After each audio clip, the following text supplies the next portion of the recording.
کیا عرض کریں دوستو، اگر دنیا ہی میں دونوں جہان کا مزہ لینا ہے، کوئی شخص 5 کلو سیب نہیں کھا سکتا، کوئی شخص 20 روٹی اور 10 مرغیاں نہیں کھا سکتا، میدا کمزور ہے۔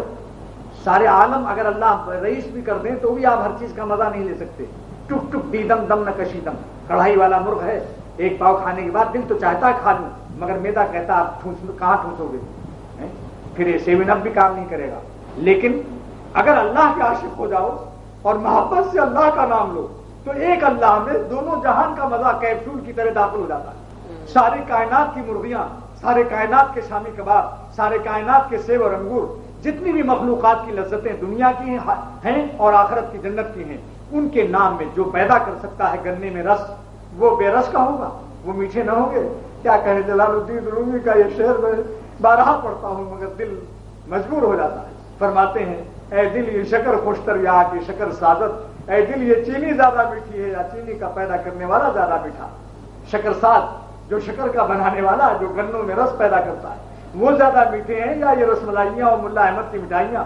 اے دل یہ شکر خوشتر یا کہ شکر سازت۔ اللہ اللہ، یہ جلال الدین رومی اولیاء اللہ کا سردار فرماتے ہیں جب میں اللہ کہتا ہوں تو میرے جتنے بال ہیں شہد کے دریا بن جاتے ہیں، جس کو بنگلہ میں مدھو کہتے ہیں، شہد کے دریا بن جاتے ہیں۔ کیوں صاحب، کیا وجہ ہے؟ آج ہے دنیا کمانے میں لگی ہے۔ ارے میاں، میرے شیخ نے شاہ عبد الغنی پھول پوری نے اعظم گڑھ پھول پور میں ارہر کی دال چٹنی کھائی، دھنیا کی پتی کی، ایک قطرہ بھی نہیں تھا، آلو کی ترکاری بھی نہیں تھی، گوشت بھی نہیں تھا، بریانی بھی نہیں تھی، لیکن ہر لقمے میں جھومتے تھے، وزن کرتے تھے کہ ہر لقمے میں بریانی کا مزہ آ رہا ہے، کیونکہ اللہ تعالیٰ نے بھیجا ہے، یہ رزق ان کا دیا ہوا ہے۔ اس نسبت سے کھا رہا ہوں کہ میرے مالک نے مجھے بھیجا ہے۔ اللہ والوں کو دنیا بھی لذیذ کر دی جاتی ہے، اللہ والوں کے لیے ان کی دنیا بھی لذیذ کر دی جاتی ہے، اور نافرمانوں کو ان کی دنیا بھی تلخ کر دی جاتی ہے۔ بیوی بچوں کو دیکھ کر ان کو مزہ نہیں آتا کیونکہ بدحواس ہیں، 10 ٹیلی فون لگے ہوئے ہیں۔ آپ کو معلوم ہونا چاہیے تبلیغی جماعت کے ایک بڑے شخص جن کا نام مولانا عمران خان، ریاست بھوپال کے رئیس، لندن گئے ہو تبلیغی اجتماع، وہاں ان کے لڑکے نے 10,000 روپیہ دیا کہ میرے ابا کو دے دینا بمبئی میں۔ مولانا عمران خان ریاست بھوپال کے جامعہ ازہر یونیورسٹی مصر کے فارغ اور بڑے نیک آدمی، میں نے دیکھا ہے ان کو، اعظم گڑھ، خوبصورت، بڑے لمبے چوڑے، ظاہر بات ہے تبلیغ میں اللہ کی دین کی محنت میں لگے ہوئے، 10,000 روپیہ لے کر پہنچے بمبئی۔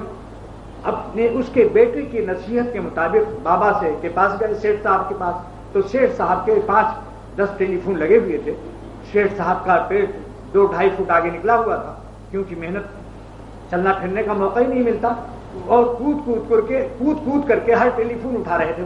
کہیں آسٹریلیا سے آ رہا تھا، کہیں برطانیہ سے۔ ایک ٹیلی فون آیا کہ آسٹریلیا سے جو گندم آ رہا تھا وہ جہاز آپ کا ڈوب رہا ہے، طوفان میں پھنس گیا۔ ڈاکٹر کو ٹیلی فون کیا کہ جلدی کورامیل کا انجیکشن لگاؤ ورنہ نبض ڈوب رہی۔ یہ زیادہ دنیا بھی پریشان کر ڈالتی۔ ہاں، دنیا آتی ہے لاکھوں پریشانی ساتھ لاتی ہے، اور جاتی ہے تو صرف ایک حسرت چھوڑ کے جاتی ہے۔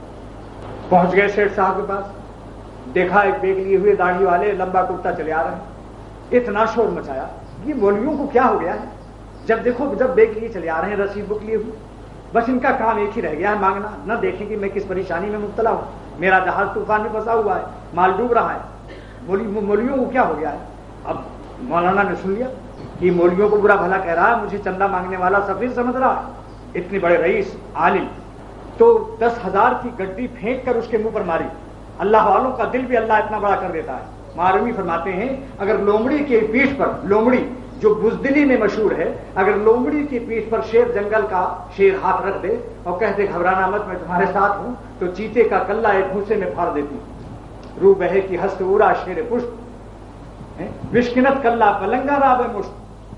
اگر لومڑی کے پیٹھ پر شیر ہاتھ رکھتے گھبرانا مت میں تمہارے ساتھ ہوں، تو چیتے کا کلہ، چیتے کا گھوسا مار کر پچھاڑ دیتی۔ جانتی میرے پیٹھ پر، مولانا نے غصہ آیا کہ یہ ہم کو سمجھ رہا ہے کہ میں چندہ مانگنے آ رہا ہوں، میرا لمبا کرتا میری داڑھی سے اس نے سمجھاؤ، بیگ بھی تھا، وہ ساری علامتیں موجود تھیں، بیگ بھی ان کا دیکھتے ہی ڈر جاتے ہیں لوگ کہ اسی تھیلی میں بھرے گا ہم سے مانگ کر۔ مولانا نے 10-20 قدم دور ہی سے 10,000 کی گڈی مانگ پھینکی اس کے منہ پر، اور اس کے منہ پر تڑاک سے لگی، اور کہا یہ تیرے بیٹے کی امانت ہے، میں لندن کے دینی اجتماع میں تبلیغی اجتماع سے آ رہا ہوں، تیرے بیٹے کی امانت ہے، دینے آیا ہوں لینے نہیں آیا ہوں۔ تم نے ہر ایک کو ایک سا سمجھ لیا ہے. تم جیسے نالائقوں کو ہم خاطر میں بھی نہیں لاتے. تم ہمارے محتاج ہو دین سیکھنے کے لیے، ہم تمہارے نوٹوں کے محتاج نہیں.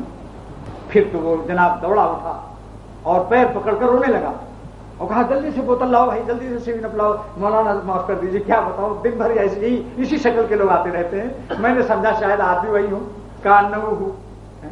دیکھا